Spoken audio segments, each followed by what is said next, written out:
We want to thank God that most of us have come back. Nashukuru wengi wetu tumemerudi.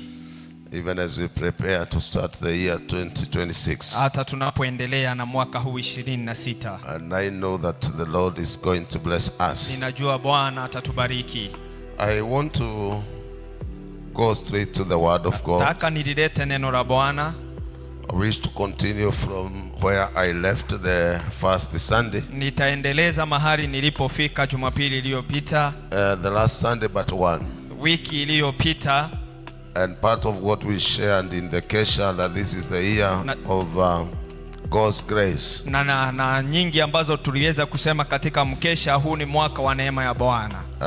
Because the Lord has brought us to Gilgali. Bwana ametuleta Gilgali. And we are in transition of acquiring and achieving what the Lord had promised for us. Na tuko katika nafasi ya kunyakua ambacho Bwana ametuandalia. The Bible says that when Joshua arrived in Gilgali, just before he entering the place was called Gilgali. Biblia inasema Joshua kabla hajaingia mahali palipoitwa Gilgali. And at the end of the business the Bible says that manna stopped. Na baada ya mambo yote Biblia inasema manna ikaacha kushuka. And then after that now they were prepared to enter. Na baada ya hiyo wakajiandaa na ili kuingia. And the Bible says the book of this is Joshua chapter 6. Joshua 6 Biblia inasema that is after now the manna has stopped. Baada ya kusimamishwa manna kushuka. And then now they were prepared to enter. Na wakajiandaa na ili kuingia. That the 5 verses before we enter. The Bible says in verse 12, that's the one that I looked. Mstari wa 12 Biblia inasema the manna stopped that day after they ate the food from the land. Ndipo ile manna ikakoma siku ya pili yake baada. And there were no longer any manna for the Israelites. Na hawakupata manna tena Waisraeli. But that year they ate the produce of Canaan. Lakini wakala mazao ya nchi ya Kanaani. Verse 13 the Bible says, Biblia inasema now when Joshua was near Jericho he saw a man. Na karibu Yeriko akaona mtu. And now he was prepared to enter. Na alikuwa anajiandaa kuingia. Allow us to read Joshua chapter 6 verse 1 to 6. 6:1-6. And then I bring the word that the Lord has put into my heart. Alafu nilete neno ambalo Bwana ameliweka moyoni mwangu. The Bible says now the gates of Jericho were securely barred because of the Israelites, and no one went out and no one came in. Basi Yeriko Joshua chapter 6 verse 1. Basi Yeriko ulikuwa umefungwa kabisa kwa sababu ya Waisraeli, hapana mtu aliyetoka wala hapana mtu aliyeingia. Verse 2 the Bible says that the Lord said to Joshua, see, I have delivered Jericho into your hands along with its king and its fighting men. Bwana akamwambia Yoshua, tazama nimeutia Yeriko katika mkono wako na mfalme wako na mashujaa wake. Verse 3 the Bible says, march around the city with all the armed men, do this for 6 days. Nanyi mtauzunguka mji huu wapiganaji wote, mkiuzunguka mji mara moja, fanya hivi siku 6. The Bible says, and when the priests carried the trumpets of the lambs in the front of the altar on the 7th day, march around the city 7 times with the priests blowing the trumpets. Na makuhani 7 wakachukua baragumu samba ya pembe ya kondoo dume, wakatangulia mbele na hilo sanduku, na siku ya samba mtaizunguka mji mara 7, nao makuhani watapiga baragumu zao. And verse 5, when you hear the sound of a long blast on the trumpets, have the whole army give a loud shout, then the wall of the city will collapse and the army will go up, everyone straight in. Kisha itakuwa atakapopiga hizo pembe za kondoo ndume kwa nguvu, nanyi mtakaposikia kwa mlio wa baragumu, watu wote watapiga kelele kwa sauti kuu, na ukuta wa mji utaanguka chini pale pale, na hao watu watapanda kila mtu akiendelea mbele kikabili. Verse 6, so Joshua the son of Man called the priests and said to them, take up the ark of the covenant of the Lord and have the priests carry trumpets in front of it. Bali Yoshua mwana wa Nuni akawaita makuhani akawaambia, chukueni sanduku la agano tena makuhani samba na wachukue baragumu samba za pembe za kondoo dume watangulie mbele na sanduku la Bwana. I have a topic that I'm calling divine possession. Yes, nina ujumbe ambao nimeupa kichwa ambacho ni unyakuzi wa kiungu. Divine possession. Kunyakua kwa kiungu. When we talk of something that is divine, tunapoongea kuhusu kitu tunachokiita kiungu, it is something that is superhuman or something that exceeds the normal. Ni jambo ama ni mambo ambayo yamezidi hekima za wanadamu. So when we talk of possession, tunapoongea kuhusu kunyakua, it is to have something as your own, or to own something. Ni kuwa na kitu ambacho ni chako. So when we talk of divine possession, kunyakua kwa kiungu, it talks of that aspect of acquiring what belongs to you in a divine way. Ni jinsi ama ni njia moja ama mtazamo wa kunyakua kitu ambacho ni chako kwa njia ya kiungu.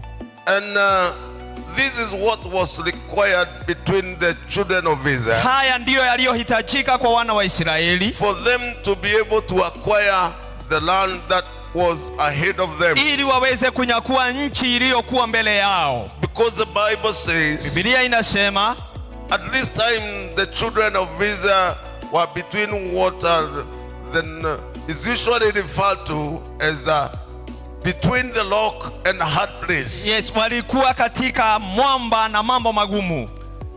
They were at a place of no return. Walikuwa mahali ambapo hakuna kurudi. Because they had already crossed River Jordan. Walikuwa wamevuka mto Yordani. And their period to be in the wilderness had come to an end. Na walikuwa katika jangwa na walikuwa wafikie kikomo. Even if they wanted to go back, ijapo wangetaka kurudi tena, they could not be able to go back. Hawangeweza kurudi tena. Because the Lord had spoken to Joshua. Kwa sababu Bwana alikuwa amemnenea Yoshua. That immediately after crossing River Jordan, ghafla mtakapovuka Yordani, they break the camps and they remove the bridges. Yes, mvuje kambi na mtoe daraja zote. The Lord had already declared to them. Bwana alikuwa amewaamurisha that the stay in the wilderness had come to an end. Kukaa kwa jangwa kumefika mwisho. And that's why he's telling Joshua, na anamwambia Yoshua, prepare now to enter. Jitayarishe uweze kuingia into the land that I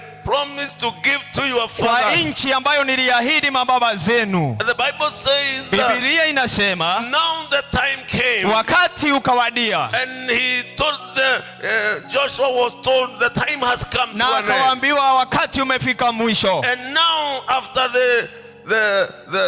they were circumcised, after everything was over, baada ya mambo yote kuisha, the Bible says the manna stopped. Biblia inasema mana ikakoma. So they had no choice. Hawakuwa na kufanya. They woke up in the morning. Waliamka asubuhi moja. There is no food. Hakuna chakula. There is no water. Hakuna maji.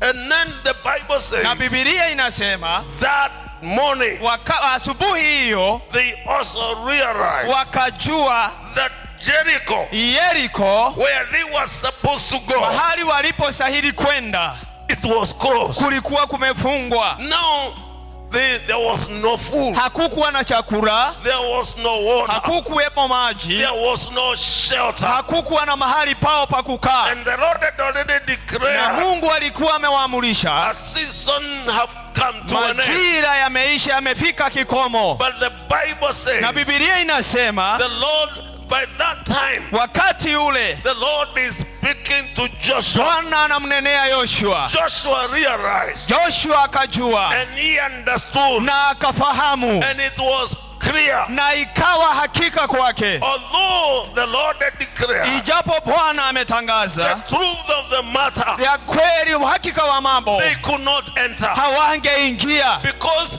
immediately, ghafla, after the Canaanites and their enemies realized, waadui wao walipojua, that some people were prepared to occupy their land. Wengine walikuwa wamejiandaa kunyakua nchi. They started working out Wakajiandaa. on how they will not Wakaanza occupy. kufanya mambo watakavyofanya. The moment they realized Walipojua that God was about to give the land to Bwana them, alikuwa tayari kuwapea mchi kwao, because they kwa understood. sababu The walifahamu. Bible says Biblia inasema the spies who went to spy ambao walitumwa waende wakaangalie mji and they entered into the house of na Rahab, kuingia nyumba ya Rahabu, and Rahab told them, na Rahabu akawaambia, we have heard, tumesikia, we have understood tumeelewa that the Lord your God, Bwana Mungu wenu, the Lord who delivered you Bwana aliyewaokoa with a mighty kwa hand mkono mkuu from Egypt, kutoka Misri, the Lord Bwana who has been with you ambaye amekuwa pamoja in nanyi the wilderness, katika jangwa, we have heard, tumesikia, you are not very far away, hatukuwa mbali sana, and we have na realized tumejua beyond reasonable doubt hatuna the shawishi. Lord is prepared Bwana to ametayarisha give you this land. kuwapa mji And huu, the Bible na says, Biblia and inasema Rahab told them, Rahabu akawaambia, and when we realize that, tulipojua hayo, everybody kila moja is melting with fear. akona uoga mwingi. And when the kings realized Mfalme alipojua that you are just about to come, tuko karibu kufika, a mission started kazi ikaanza of making sure kuhakikisha you are not going to enter. hamtaingia. You know, Unajua John 10:10, Yohana 10:10, the Bible says, the thief comes. mwizi kazi yake He comes to steal. ni kuiba, He comes to kill ni kuua and to destroy. na kuharibu.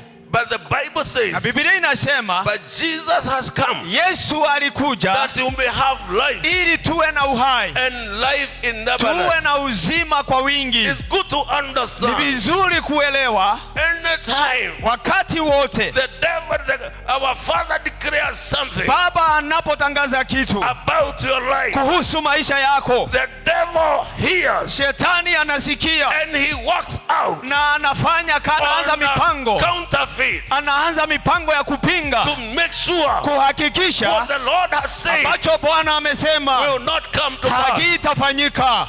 I have no problem Sina shida na hayo. when the Lord has not spoken. Yesu kama hajasema, When God has not spoken, Bwana kama hajanena, I am very comfortable ninawezekana, because I know kwa sababu ninajua there is nothing new hakuna jambo that mpya the devil is planning ambacho shetani anapanga against my life. kinyume na maisha So yangu. when the Lord has not spoken, Bwana kama hajasema kitu, I am very comfortable. sina ushinda But yoyote, I have a problem lakini nina shida when the Lord speaks, Yesu Mungu anaponena, particularly na hasa when he says anaposema he wants to do anataka kufanya something in my life, jambo katika maisha yangu, particularly hasa when he says anaposema he wants to bless me, ninataka kukubariki, particularly na hasa when he says he's anaposema going to open a door, anataka kufungua milango, particularly hasa when he says anaposema he's going to fight for me. anataka kupigana juu yangu. Anytime Wakati wote the Lord speaks, Mungu I anaponena, am never excited sina furaha kamwe, because I kwa realize sababu ninajua what the Lord has said. Bwana aliposema The other side uwesande mwingine is now prepared wanajiandaa to work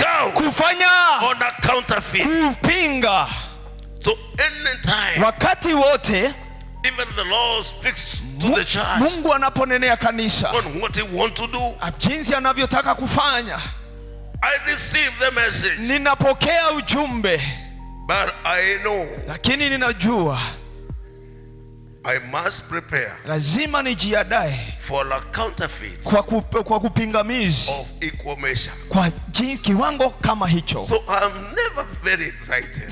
Sina furaha sana Anytime the Lord tells me something, Bwana anaponiambia kitu, I'm happy when he tells me on what he has done. ninafurahia sana akiniambia jinsi alivyofanya, But when he tells me what he wants to lakini do, akiniambia jinsi atakavyofanya, I know ninajua the other side, upande mwingine the devil shetani will work out on a counterfeit anafanya mipango ya kupinga of equal measure. kiwango kama hicho. Herod was comfortable. Mfalme Herod alikuwa amekaa tu. But when the astronomers, lakini majuzi when they told him, walipomwambia, we have seen the star, tumeona nyota, and a king na mfalme has been born, amezaliwa, the Bible says he was disturbed. Biblia inasema alisubuka sana. So even when these people heard, hata watu waliposikia, they prepared, wakajiandaa. and the Bible says, Biblia inasema they worked out, wakaanza mipango on how the Israelites, jinsi wana wa Israeli were not going to enter. hawataweza kuingia.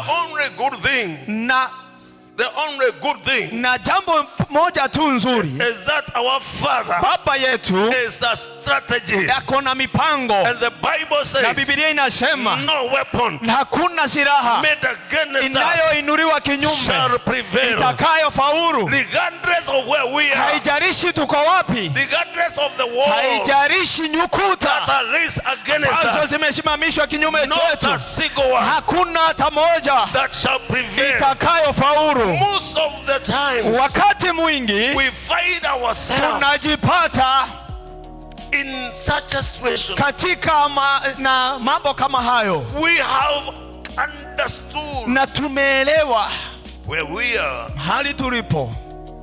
We have heard from God. Tumesikia kutoka kwa Bwana, but when we try na tunapojaribu to apply kusimama ama kufanyisha kazi what we have heard, yale tunayosikia, we realize tunakuja kujua there are walls kuna kuta that are raised. ambazo zimesimamishwa. I cannot go back. Siwezi rudi nyuma, I cannot move ahead. siwezi enda mbele. This is where we call, in such a situation, Hapo ndipo tunaita katika hali kama zile, you need the Lord unahitaji Bwana to give you divine possession. akupe unyakuzi wa kiungu, Because going to the next level kwa sababu kwenda kwa hatua nyingine might only need the hand of God. inahitaji tu mkono wa You Bwana. cannot go back. Huwezi rudi nyuma. One time I told you I had a problem Ni wakati niliwaambia nilikuwa na shida fulani, because it was at night, kwa sababu kulikuwa usiku, and that night na usiku huo I was escorting one of our elders nilikuwa together with the wife. nizidikisha mzee pamoja na mke wake. So when I was just about to drop them, wakati nilikuwa karibu kuwafikisha, and I drove towards the gate, na niendeshe gari karibu na mlango, immediately behind me, ghafla nyuma yangu a vehicle stood behind me, gari ikasimama nyuma yangu, and immediately na ghafla people started coming out of the watu vehicle, wakatoka nje ya gari lile, and they were holding na guns. walikuwa na mabuduki. Now the gate has not opened, Mlango halijafunguliwa, so we could not move in. hatungeenda ndani, I could not drive back singeendesha gari nyuma, because the vehicle was kwa blocked. sababu kuna gari lililokuwa inaegezwa nyuma yangu. So now Sasa the elder asked me, what do we do? mzee akaniuliza tutafanya nini? I told him, let's wait upon God, Nikamwambia tugojee Bwana, because now I could not go back sababu singerudi nyuma and I could not move on. na singeendelea. In a short time, Wakati mfupi tu gangs surrounded my car, mabuduki ikanizunguka, and one of them mmoja wao pointed a gun here. akanionyesha buduki kwa kichwa. So now you cannot drive, you cannot run away. Huwezi kuibia, huwezi endesha. This is what we call divine, unless the Lord intervenes. Hapo nasema tu mbona tu aweze kuingilia. And one of the thieves Na mwizi mmoja is telling the driver, anaambia dereva, telling the commander, anaambia mkubwa wao, let us shoot this man. acha tumpige risasi. So I did not know, Singejua, but the Lord knew how to solve lakini the problem. Bwana alijua atashughulikia shida hiyo kivipi. Immediately I was removed from the car, Kabla nikatolewa kwenye gari and then I was put behind, na nikawekwa nyuma, and then somebody na mmoja wao who was not the owner ambaye hakuwa mwenyewe became the owner. akakuwa mwenyewe, Somebody who was not the driver, mwenyewe hakuwa driver he became the driver. akakuwa dereva. So the vehicle was driven, and then I was a passenger. Yes, na gari likaendeshwa na nilikuwa tu msafiri. So now what do you do? Unafanya nini? So I can realize the state that was with the children of Israel. Na nikajua ama mahali palipokuwa na wana wa Israeli. But the Lord calculated. Na Bwana akafanya hesabu. After about a kilometer. Na kama kilomita moja. One of them said. Mmoja wao akasema, wacha tutupe hawa chini. Let's throw them down. Na tukatupwa chini. And we were kept down. And immediately. Na ghafla, my vehicle has gone. Gari langu limeenda. I was left to stranded. Na nikaachwa bila cha kufanya, cha kujua la kufanya. I don't know what to do. Sikujua la kufanya. Simu yangu imeenda. They went with my phone. Pesa imeenda. I didn't have money. But the Lord was teaching me something. Lakini Bwana alikuwa ananifunza kitu. So immediately, ghafla, I was left there. Nilipoachwa pale.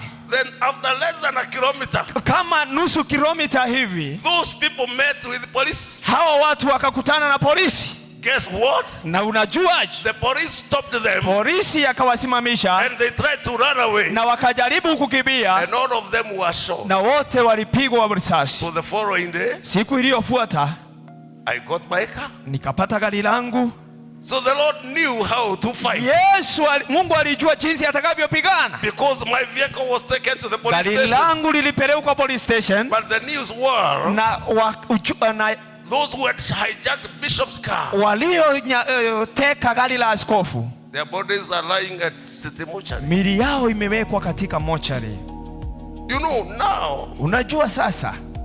I realized. Nikajua. When you are between a hard place. Uko katikati ya nafasi ya mambo magumu. When the manna has stopped. Manna inapokoma kufika. Or what you are depending on. Mambo uliokuwa unatarajia. Is no longer available. Hayakuji ama hayapatikani tena. And the door ahead. Na milango mbele yako. Is closed. Imefungwa. At such a time. Wakati kama huo. Realize. Jua ya kwamba. The hand of God. Mkono wa Bwana. The grace of God. Neema ya Bwana. The manifestation. Na kuweko kwa Bwana. Of the mighty hand of God. Mkono wa Bwana. Is about. Uko karibu.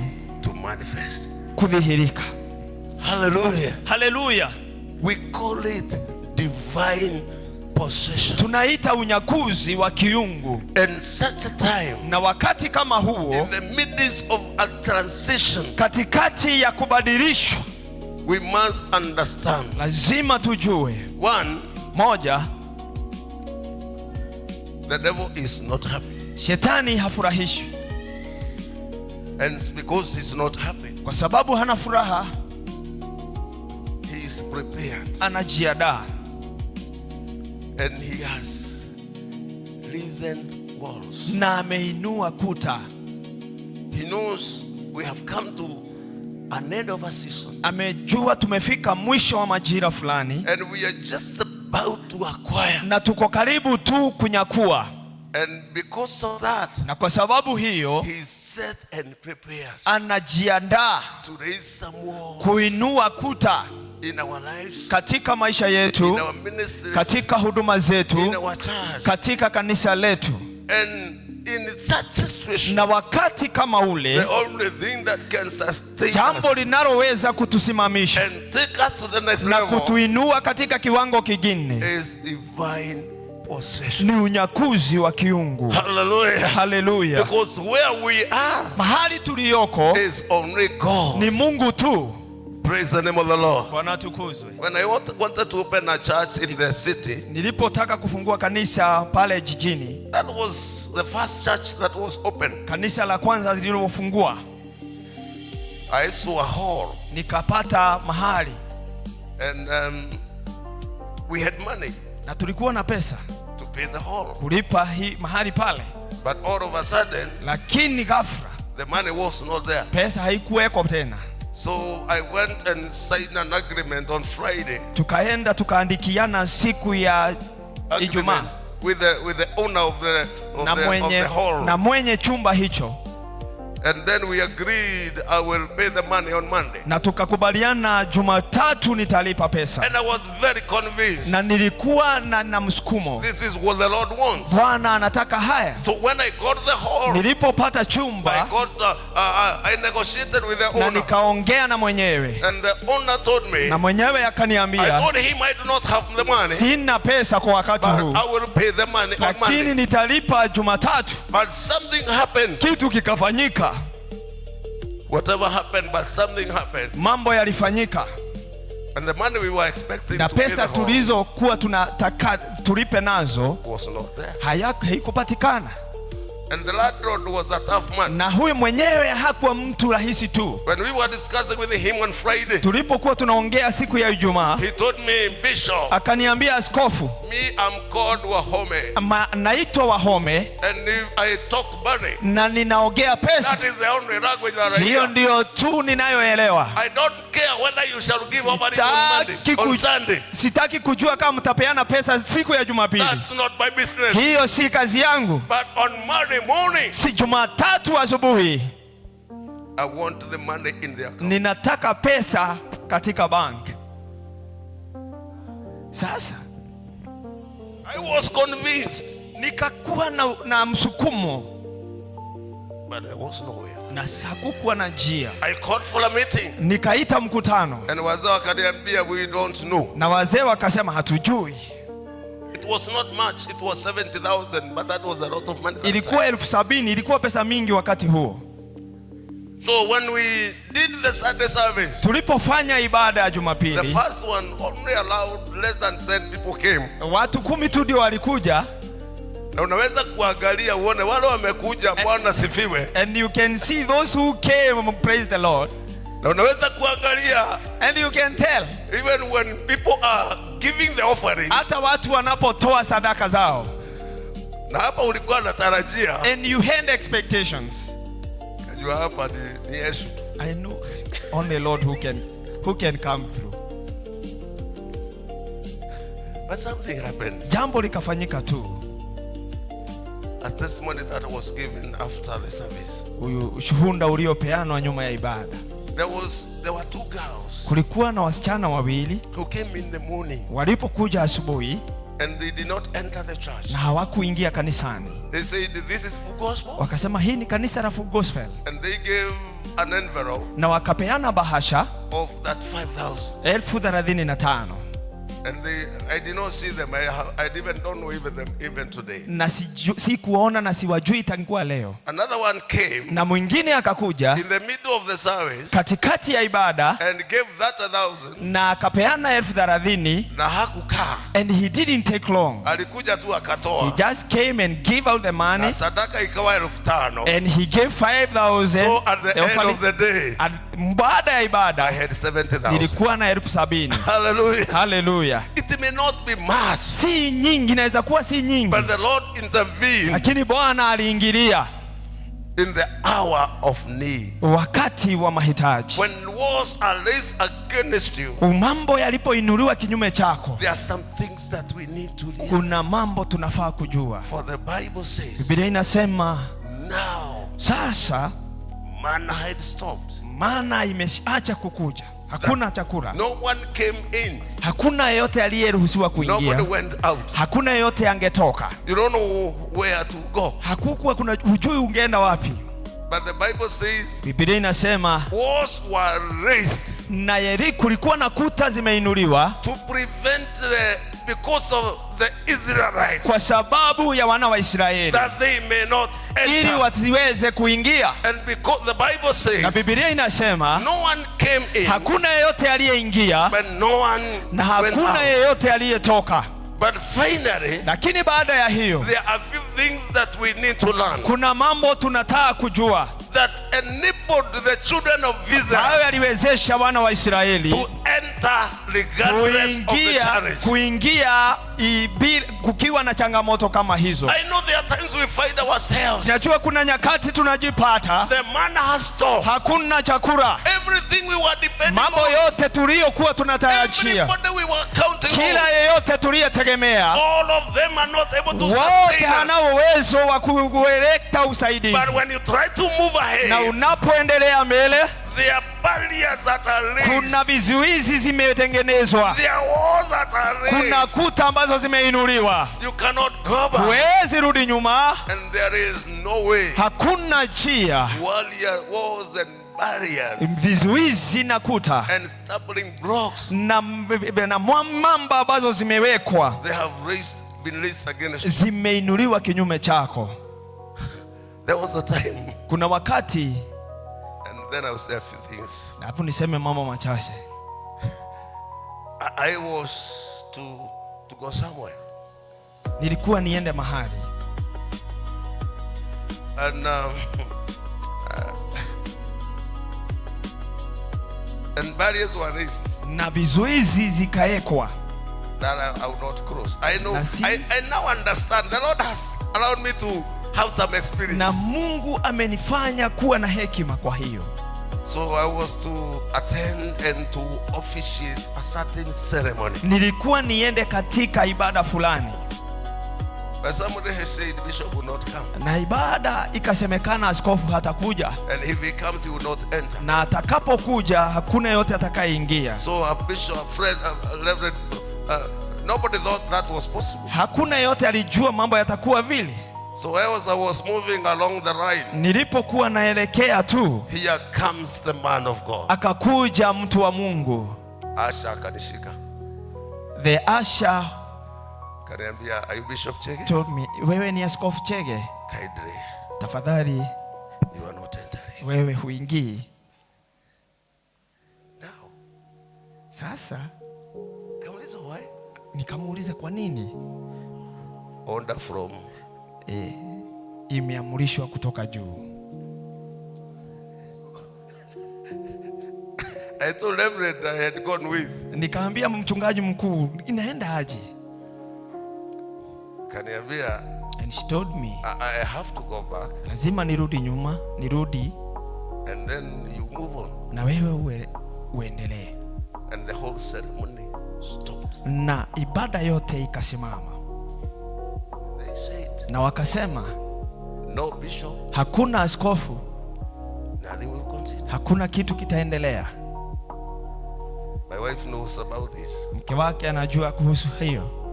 There's nothing hard and difficult than when a barrier has been raised. Hakuna kitu kigumu kama vizuizi zikiwa zimeinuliwa, And eventually, na baadaye the same praise, the same order say, mahali hapo bishop be allowed and be given the highest honor. yes, askofu aruhusiwe kuingiwa na apewe heshima yake. Praise the name of the Bwana Lord. apewe sifa. So a barrier Vizuizi is very difficult. ni ngumu sana, It needs the hand of God. inahitaji mkono wa Bwana. And as I speak today, Na ninapoongea leo, I know I'm speaking to some people ninajua ninanenea watu who are coming from somewhere, ambao wametoka mahali and they have arrived somewhere. na wamefika mahali They cannot continue ambako wakawezi endelea, because there are some kwa barriers, sababu kuna there are vizuizi, some walls, kuna kuta, there are some obstacles, kuna vizuizi, and they are on a mission na wako katika kazi to make sure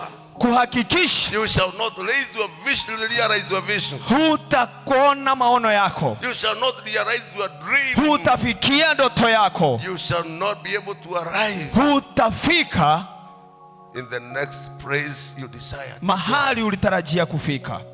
This is where the children of Israel were. Hapo wana wa Israeli wakajipata, And a few things are very important. na mambo kadhaa ni ya maana sana. When you find yourself in such a situation Ukijipata mahali kama pale and you don't know what to do, na hujui la kufanya, one of the most important things jambo moja la kufanya is to follow God. ni kufuata Mungu, Even if the journey seems impossible, ijapokuwa safari itakuwa ngumu, even though you have come to the end, ijapo umefika mwisho, make sure you don't disconnect yourself. hakikisha hutajitoa katika laini ya Bwana. The entering through the wall of Jericho looked impossible, Kuingia kwa kupitia Yeriko ilikuwa inaonekana gumu, but Joshua still clinged to God. Lakini Yoshua pia akajiunganisha na Bwana. He realized Akajua doors may close, milango inawezekana but the kufungwa, door that the Lord has opened, lakini mlango ambao Bwana amefungua no man can close. hakuna mwanaume anaweza funga. Praise the name of the Lord. Bwana apewe sifa. So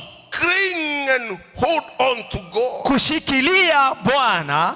Praise the name of the Bwana Lord. apewe sifa. And in whichever situation we find ourselves in, Haijalishi mahali tutajipata ndani, we can also be able to hear God speaking to us. tunaweza pia kusikia Bwana akitunenea. God has a word. Bwana ana neno, He has an agenda. ana mpango, He has a way ana njia on every wall, kwa kila kuta, every barrier, kwa mazuizi yote, every obstacle, kwa mazuizi yote, in every impossible situation. kwa mahali ambapo hapaonekani The kama kuna Lord uwezo. has something to say. Bwana ana jambo la And the kusema Lord has an na answer. Bwana anajibu. Hallelujah. Haleluya! There is nothing that can make him be frustrated. Hakuna jambo lisilowezekana kwa There is Bwana. nothing that can intimidate him. Hakuna jambo linaweza shusha No nguvu wonder the zake. Bible Na says, Biblia inasema,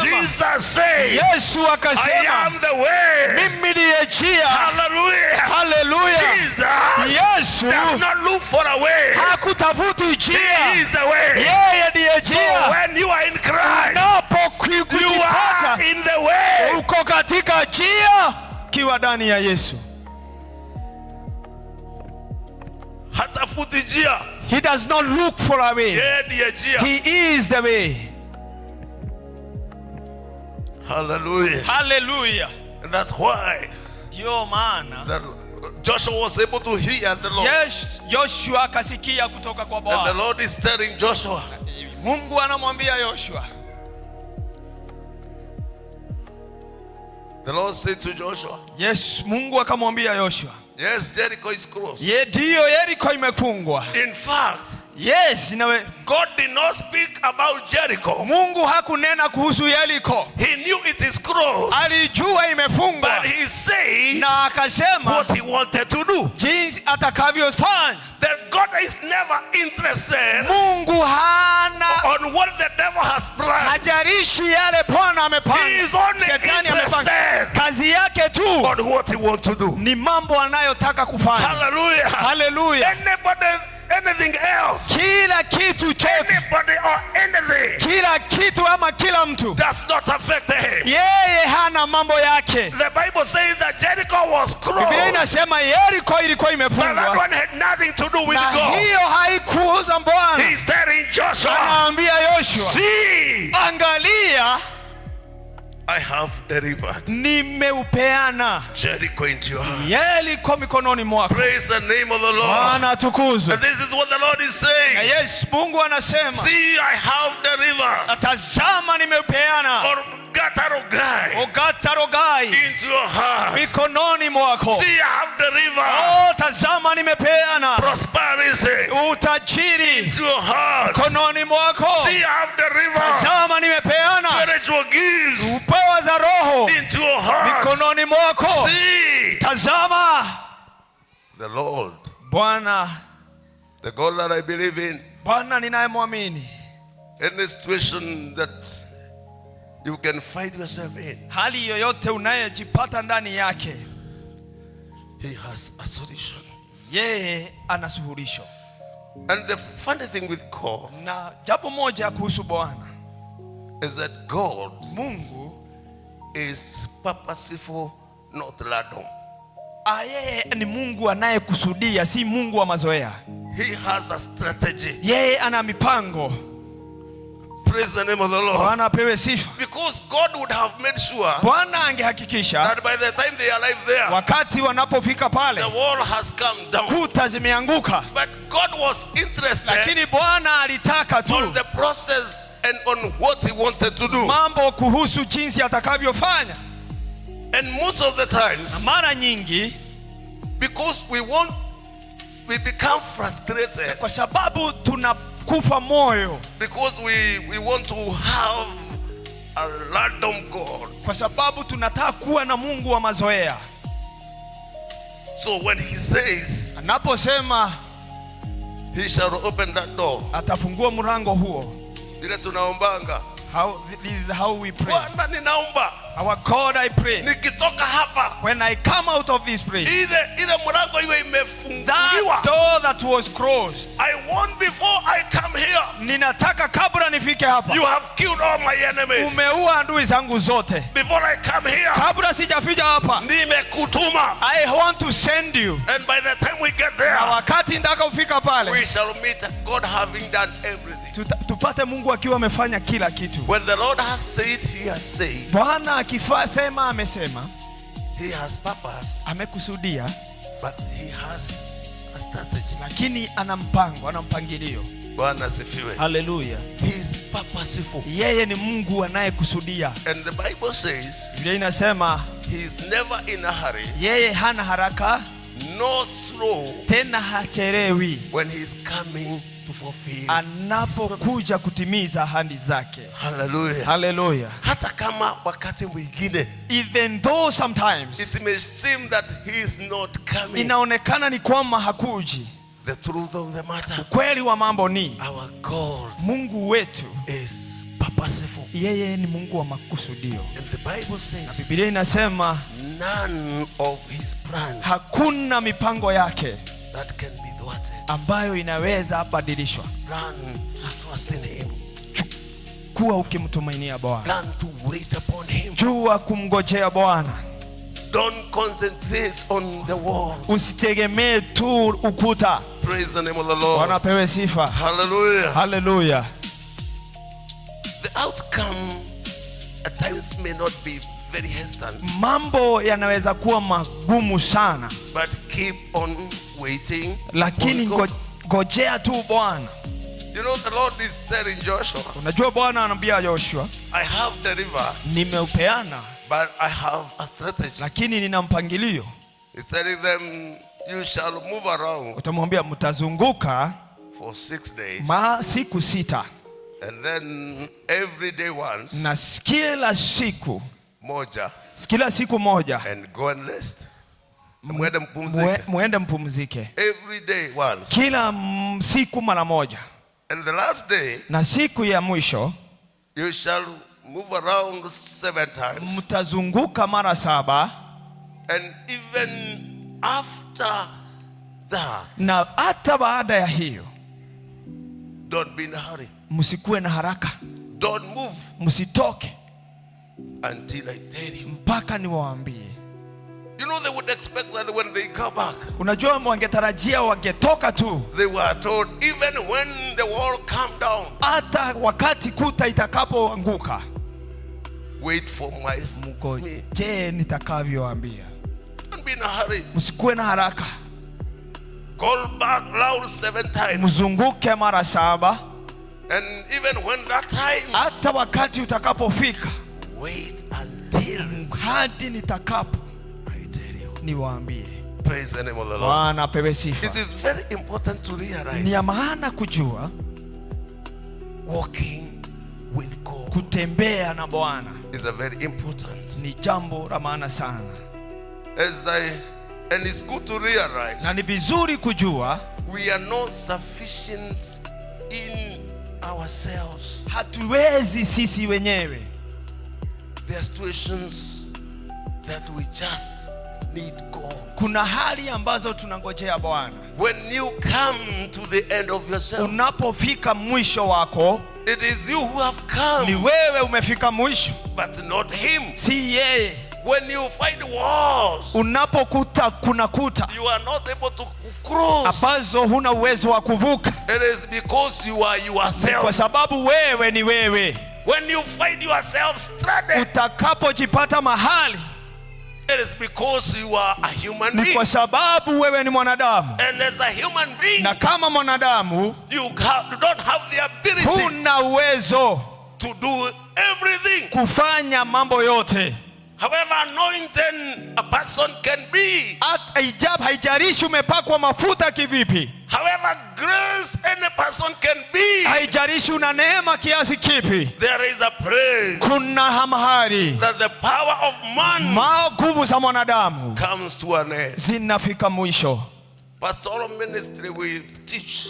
Katika mafundisho ya uchungaji tunafunza. We say that in pastoral ministry, tunasema katika huduma ya uchungaji, every pastor gets stressed. Kila mchungaji anapata mawazo. Every pastor cries. Kila mchungaji hulia. Every pastor becomes frustrated. Kila mchungaji anafika mwisho. Every pastor, kila mchungaji at some point, kwa wakati mwingine he finds himself anajipata in the midst of a crossroad. Katikati ya barabara panda. He does not know hajui which way to cross. Atafuata gani? Because this one is crossed. Kwa sababu hii imefungwa. This one is crossed. Hii imefungwa. And he cannot reach. Na hawezi acha. And we say that every pastor, na tunasema kila mchungaji, he resigns many times. Anaacha kazi mara nyingi. Hii kazi tunawachanga mara nyingi. They resigns many times. When you do not know. Wakati hujui Mr. Jega, what to do? La kufanya. Maybe you did not. Today I've told you some secrets. Nimekuambia. It is because ni kwa sababu we are human beings. Sisi ni wanadamu. And if we find ourselves in such a situation, tunajipata katika hali kama zile. What about you? Na ni wewe, the reason why sababu kuu is because we are not kwa sufficient. Sababu hatuna uwezo. But the Bible says, na Biblia inasema, the power of nguvu za Bwana is manifested inadhihirika in our weaknesses. Katika udhaifu wetu. We say, tunasema in pastoral ministry, katika mafundisho ya uchungaji, when you come to the crossroad, unapofika katika barabara zimefungwa, when you become frustrated, unapofika mwisho, realize, unafaa ujue God, Mungu is about to show himself ako tayari kujionyesha in a way kwa njia he has never done before. Hajawahi onyeshana kama katika maisha yako. So that crossroad, katika njia panda, there is not an opportunity to be frustrated. Sina nafasi ya kufika mwisho. There is an opportunity to stand. Ni nafasi ya kusimama and stand and know God. Na kusimama na kujua Bwana in a new way. Kwa njia mpya. It is a point. Ni mahali of a great liberation. Kwa ufunuo mkuu. Man is not sufficient. Mwanadamu hana uwezo. And that is why ndio maana Joshua found himself. Yoshua akajipata mahala kama pale. He did not know. Hakujua. How did he know? Hakujua that God, Mungu has the ability alikuwa na uwezo to bring walls down. Kuangusha kuta. God has the ability. Bwana ana uwezo to scare away enemies. Kushtua maadui. Even when you have not chased them away. Hata wakati hujawakibisha. Bwana sifiwe. Bwana apewe sifa. Are we together? Tuko pamoja. We call it divine possession. Tunaita unyakuzi wa kiungu. But one of the most important thing, na jambo moja kuu, I have seen that as I close, napomaliza, is that what God promises, mambo Bwana aliyoahidi, he fulfills. Anatimiza. That is the God that we serve. Huyo ni Mungu tunayemhudumia. What he promises, yeye alichoahidi, he fulfills. Anatimiza. So he did not look where Joshua was. Hakutafuta Yoshua. But he was on a mission. Lakini alikuwa katika mpangilio. To do what he intended to do. Kufanya mambo aliyotaka kuyafanya. One time I had an issue. Siku moja nikawa na tatizo. And the Lord told me, son, na Bwana akaniambia, mwanangu, in all the few years I've walked kwa with miaka yote nimetembea na wewe, is there anything that I have ever told you? Kuna mambo ambayo nilikuambia that I have not done? Ambayo sijafanya? Is there anything I have promised to any servant in the Bible? Kuna mambo niliyoahidi katika mtu katika Biblia that I have not done? Na sijafanya. I called Abraham. Nikaita Abrahamu. He had no child. Hakuwa na mtoto. I told him I'll make him into a Nikamwambia nitamfanya taifa kuu. Did I do that? Nilifanya hayo. I told him yes. Nikamwambia ndio. I called Moses. Nikaita Musa.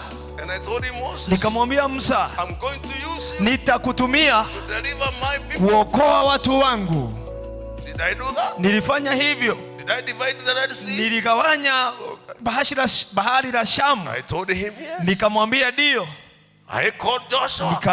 Nikaita Joshua. And Jericho was closed. Kuta zilikuwa zimefunga. And I told Joshua, kaambia Joshua, you are the person that I will use. Wewe ni mtu nitakayetumia. I told him, nikamwambia, I'm about to deliver. Niko karibu kupeana Jericho into your hand. Jericho mikononi mwako. Did I do that? Nilifanya hivyo.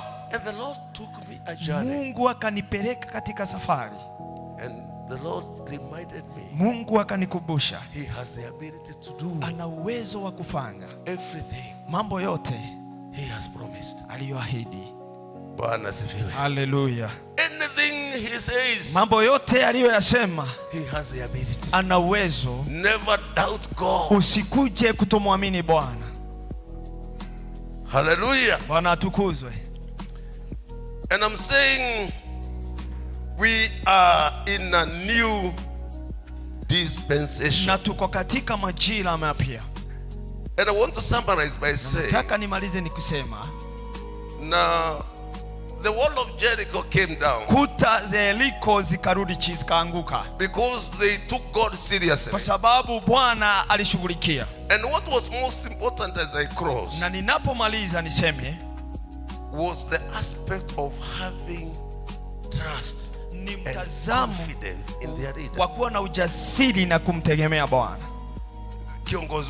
Kiongozi wao. They had trust. Walikuwa wameamini and confidence na walikuwa na ujasiri in their leader. Katika uongozi wao. The only thing that made them to succeed, mambo yaliyowafanya kufaulu, is because they had trust. Ni kwa sababu walimwamini. They had confidence. Walikuwa wameamini. And they believed. Na waliamini in their leader. Waliamini kiongozi wao. Anytime. Wakati wote.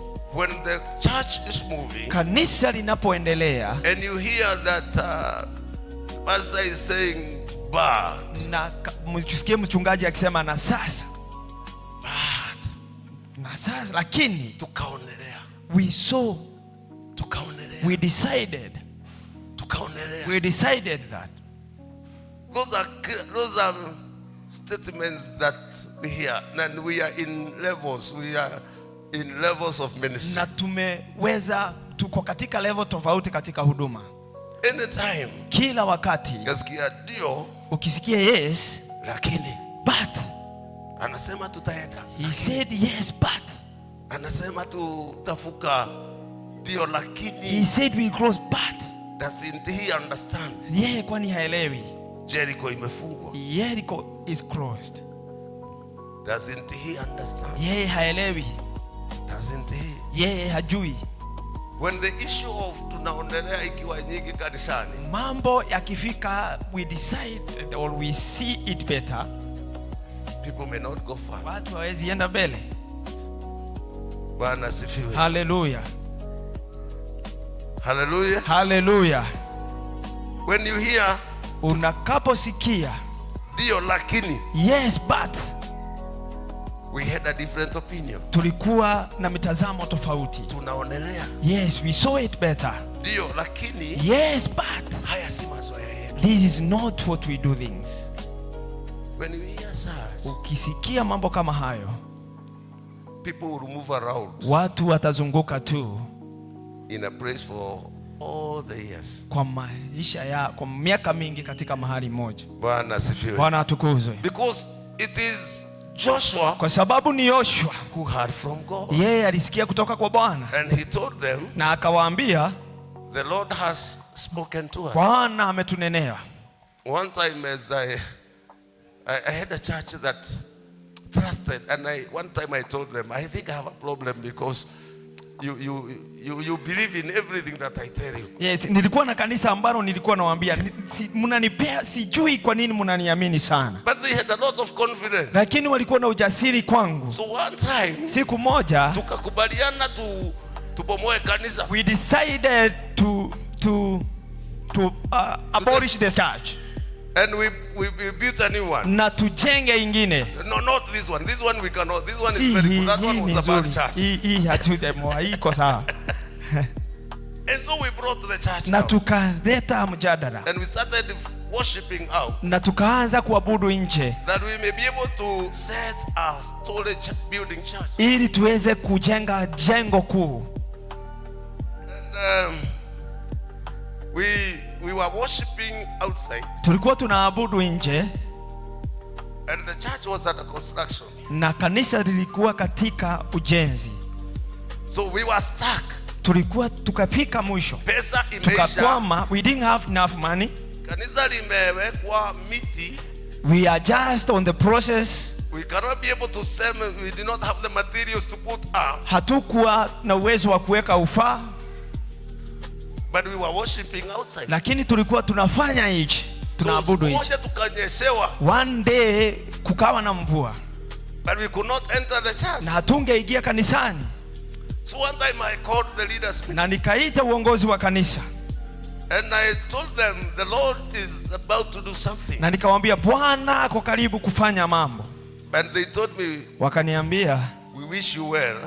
Tunatutakia kila la heri. But we are trusting the God you worship. Na tunaamini Mungu unayemwabudu. By the time we go for Christmas. Kabla hatujaenda Christmas. Maana watu walikuwa naenda Christmas. Because it was a Christmas season. Sasa tumefika mwisho. Sasa we were stuck. They went. Wakaenda. And I did not know what to do. Na hatukujua la kufanya. And I wanted 2 million shillings. Na nilihitaji milioni 2. But we are worshiping outside. Lakini tunaabudu nje. Tunanyeshewa nje. Tunanyeshewa pale pale. Na kanisa tumeweka miti. And we are on the process. Lakini pesa imeisha. But we didn't have money. So I did not know, but I knew the Lord was about to do something. Sikujua, lakini nilijua Bwana ako tayari kufanya jambo jipya. So we held hands. Tukashikana mikono. Let's believe in the God who brought down the wall of Jericho. Ambaye aliangusha kuta ya Yeriko. I told them go for Christmas. Nikamwambia endeni Christmas. By the time you come back, mtakaporudi, mtakuta tumekoroga kanisa. You'll find that the construction is ongoing. We believe in you. Tunaamini. We wish you well. Tunakutakia kila la heri. They went for Christmas. Wakaenda sikukuu. Immediately after that, ghafla hiyo, somebody called me. Mtu akanipigia simu. Ananiambia mchungaji. He told me, askofu, ninaona unataka kukoroga kanisa. I saw that you have a construction ongoing. Nipe kazi ya kuleta simiti. Give me an opportunity to bring the cement. I told him you are ready. Nikamwambia umechelewa. Akaniuliza mnataka ngapi? What do you want? 220 bucks. 220 bucks. 220. I asked me, can I bring tomorrow? Nikamwambia nilete kesho. I told him yes, tomorrow. Nikamwambia kesho asubuhi. Before 8. Kabla ya saa 2. Hakikisha umeleta. Make sure you are there. Maana tunakoroga kesho. Because we will be doing something tomorrow. Another stranger called me. Mtu mwingine akanipigia. Akaniambia Bishop. He told me, askofu, nimepatiwa hii namba. I have given you a number. Na mtu mwingine. Someone gave me a number. Baba unakoroga kanisa. You need this because you are something. Yes. Yani kamwambia ndio. Kamuliza uko na nini? Kamwambia what do you have? Niko na mchanga na kokoto. I have the sand, I have what you need. I told him yes. Nikamwambia ndio. How many lorries do you need? Unataka lori ngapi? I think there were 10 lorries. Ninaona zilikuwa 10. Can I bring them tonight? Nilete leo. Hata leo naweza leta 3. I can bring 3 today. Lete 3, saba leta kesho asubuhi. The rest you'll bring tomorrow. Na mchanga. And the sand. Akaniambia niko na lori 2. Akamwambia I have 2 lorry. Tumia moja kuleta mchanga. Nikamwambia bring 1. Na ingine kuleta kokoto. And the rest bring the other one. The following morning. Siku ya pili. It was drama. Ilikuwa tu ni kama mchezo wa kuigiza. Then another man called me. Mwingine akanipigia simu. He told me, askofu, ni rafiki yangu. You are my friend. Si unisaidie. Help me. Nikukorogea kanisa. I do this. Nikamwambia yes. Nikamwambia ndio. Can I come with my people tomorrow? Nilete watu wangu kesho. Nikamwambia ndio. Nikamwambia ndio. early tomorrow. Make sure you are here very early. Mama Wangeshi is a witness. Yeah, Mama Wangeshi anajua hiyo. So after 2 days, Baada ya siku 2, kanisa lote limekorogwa. we were done with them singing. The other one is history. Nyingine ni hadithi. Hallelujah. Yeah, hallelujah. Bwana sifiwe. Hallelujah. Divine possession. Unyakuzi wa kiungu. There is a journey we have started. Kuna safari ambayo tumeanza. And the journey will not be easy. Na safari haitakuwa rahisi. Hallelujah. Hallelujah. And we must be prepared. Lakini lazima tujiandae. We must be prepared. Lazima tujiandae. Not to look at the wall. Si kuangalia kuta. But to see the Lord. Lakini tuone Bwana who brings down walls. Anayeangusha kuta. Bwana sifiwe. Hallelujah. One time I asked siku moja nikauliza Elder Joki. Mzee Joki. Kamwambia Elder. I asked him mzee. 20 years. Miaka 20. Plus. Miaka 20 na zaidi. This church has never given birth. Hii kanisa halijazaa. Kasema tunajaribu. We do try. Kitu inakutokea. We try but. And he told me every year. Kaniambia kila mwaka. Hii agenda inaanza kwa mesa. We always have this agenda. And after the end of the year, na baada ya mwaka we realize tunajua hatujafungua. We didn't birth any church. Inawekwa mwaka ingine. We put it to another year. Kitu inatokea tu. Something just come and crop up. 20 years. Miaka 20. Then one day I did a meeting with the District Executive Council. Moja nikafanya mkutano na vikao na kiongozi wa wilaya. You know, I was a bishop here from 2007 to 2010. Nilikuwa askofu hapa kutoka 2007 hadi mwaka 2010. Before I handed over to Bishop Munga. Kabla niupeana kwa Askofu Munga. And I opened in Nkurumani. Na nikafungua kanisa la Ngurumani. So I know these churches. Na ninajua hizo kanisa. And I asked them. Na nikawauliza. Miaka hii yote hii kanisa nilifungua. I opened this church. It's only this small church. It's ni hii tu kanisa ndogo tu. And he told me, Bishop. Kaniambia askofu. Every year. Kila mwaka. Tunaweka agenda. We always have this agenda. Lakini kitu inatokea. But something just come up. Tumejikuta hapa. We have found ourselves here. I asked them so many other questions. Nikawauliza maswali mengi. Tunajaribu. We try. Kitu inatokea. But we don't know what happened. Tunajaribu. We try. Kitu inatokea. Something happens. 20 years. Miaka 20. Kitu inatokea. Something just happens. Because whatever you plan. Kwa sababu mambo unayopanga. The devil plans. Shetani anapanga. You must be ready. Lazima ukuwe tayari. To bring down that wall. Kuangusha kuta hiyo. In the name of Jesus. Katika jina la Yesu. Hallelujah. Hallelujah. It has been my dream. Imekuwa ni ndoto yangu. Imekuwa ndoto yangu. Before I leave ministry. Kabla sijaacha huduma hii. I built God a prayer center. Ndio ujengee Bwana mahali pa maombezi. And when I came here. Na nilipokuja hapa. It is one of the mission that I came to. Ilikuwa ni mambo niliyokuwa nayo. And we were given a shamba. Tukapewa shamba. Of 3 acres. Ekari 3. Yes. Ndio. And I'm working out. Na ninafanya hii kazi. And I will build. Na ninajenga. But it will not be easy. Haitakuwa rahisi. There are some walls. Kuna ukuta. I have been to be prepared. Lazima nijiandae. To bring down. Kuziangusha. Praise the name of the Lord. Bwana atukuzwe. So as we start this journey. Tunapoanza safari hii. It will not be easy. Haitakuwa rahisi. But we must purpose. Lakini lazima tukusudie. All the walls. Kuta zote surrounding our lives. Zinazozunguka maisha yetu. Surrounding our ministries. Zinazozunguka huduma zetu. Surrounding our children. Zinazozunguka watoto wetu. We are going to bring them down. Lazima tuziangushe chini. Not because of ourselves. Si kwa sababu yetu. Because Jehovah has said. Ni kwa sababu Bwana amesema. This is the time. Huu ndio wakati. Amesema huu ndio wakati. He said this is the time. This is the time. Hii ndio wakati. And I want to thank God as I close. Ninakushukuru Bwana ninapofunga. Maliza.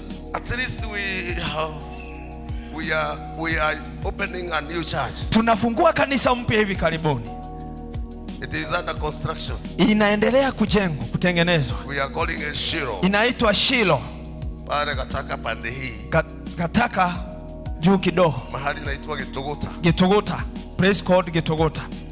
We have already started and I told them tumeanza na nikamwambia lazima tuanze. And I want to thank the elders. Na nataka nishukuru wazee. They gave me mabati. Wakanipea mabati. And we said let's contribute mabati. Wacha sisi tutengeneze, tutafute mabati. Na tukimalizia. And after that, kuna watu wachache nitaomba mabati. Few people will give me iron sheet. Because we have started bringing down. Kwa sababu tumeanza kuangusha kuta. Are we together? Hallelujah. And we are moving. Na tunaendelea. Tukimaliza tunaenda pande hii. When we are done with that, we'll go to this side. I have done a bit of survey. Nimefanya utafiti mkubwa. Tunaenda hata na wewe, tumeenda na wewe. Tumeenda mara nyingi. Tunaona hapa tunaweza kuweka kanisa. Yes. Kesho unasikia watu wamesema, watu wa area hii walisema hawataki kanisa. Si ni kweli? Ni ukweli. Tumeenda kama 5 mara mingi. Lakini hizi ni kuta. But they must give way. Lazima watupee njia. George, they must give way. Lazima wapeane njia. Because we must occupy. Lazima tunyakue. Because the Lord has said. Bwana amesema. Bwana asifiwe. Hallelujah. And as we come to the end, na tunapofika mwisho, one of the things we shall thank God, mambo tutakayoshukuru Bwana, is because we shall identify, kwa sababu tutajua some of the walls kuta ambazo that has come down, ambazo zimeanguka. And as the Lord na kama Bwana gives breakthrough, anatupea upenyo for his word, tufuate jina lake, he will also give us breakthrough, atatupea upenyo in our lives, katika maisha yetu. In the name of Jesus, katika jina la Yesu. I want to rise up on our 2 feet. Tusimame kwa miguu yetu. In the name of katika Jesus. Jina la Yesu. And I want you to prophesy on those walls that have surrounded your life. Zimezunguka maisha yako. Kuta zote surrounded them, your ministry. Zimezunguka nyuma yako. Kuta hizo zote zimezunguka every part of your life. Maisha yako yote. And I want you to tell the devil that it doesn't matter. Haijalishi kuta hizi. They have to come down. They have to come down. They have to come down. They have to come down. They have to come down. They have to come down. They have to come down. They have to come down. In the name of Jesus. In the name of Jesus. I want you to see the hand of God working out. I want you to see yourself on the other side. In the name of Jesus. And we are declaring we shall not be intimidated.